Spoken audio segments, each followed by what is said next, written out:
This is your captain speaking. I regret to inform you कि ये plane hijack हो चुका है. Reality trumps fiction sometimes. Such is the case of a plane hijack. No one has been able to uncover the incident till date. Today's video is about a mysterious plane hijack incident. Although jumping from a plane with a bag of money and a parachute on the back seems like a fiction, after 1971, inspired by an incident, at least 15 people did this dangerous work in the next 4 years. Although these 15 people were caught, Dan Cooper, who inspired the act, was not caught. 50 years have passed since Cooper's disappearance. There are other such disappearances all over the world. But even if the criminals were not found in all those milk, the police detectives have gathered some information about them. Surprisingly, till now Cooper's ticket has not been found, nor any information about him. Who is this Cooper? Where do you live? His parents, family, friends? Nothing is known, even today, and that's why the curiosity surrounding this criminal has reached another level. What exactly happened that day? The FBI searched for 50 years and was unable to trace the man, and the case was later closed.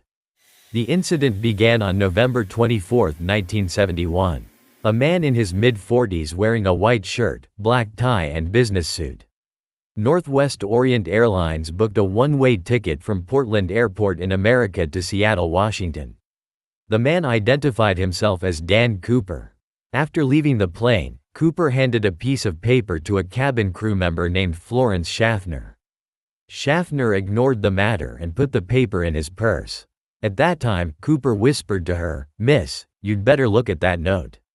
I have a bomb." Much to Ms. Schaffner's surprise, Cooper opened his briefcase and revealed what looked like a bomb.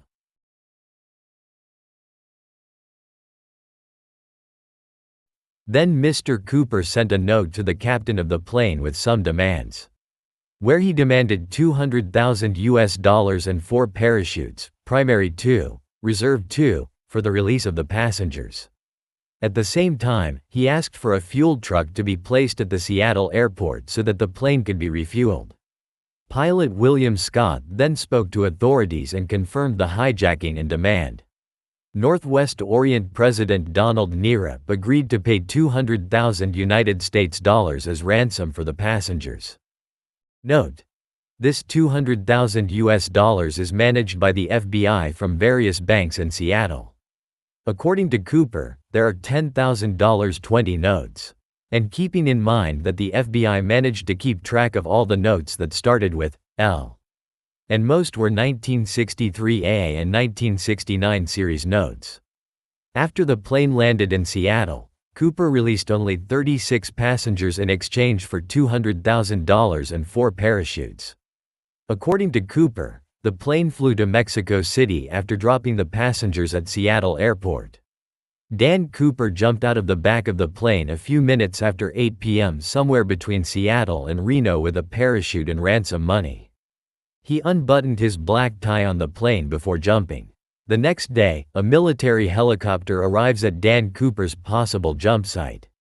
Soldiers simultaneously searched the surrounding area by helicopter and on foot. But neither Dan Cooper, parachute nor money can be found anymore. In the next 5 years, about 400 people were arrested on suspicion of Dan Cooper. But eventually the FBI was forced to let them all go, because none of them were Dan Cooper, according to eyewitness accounts.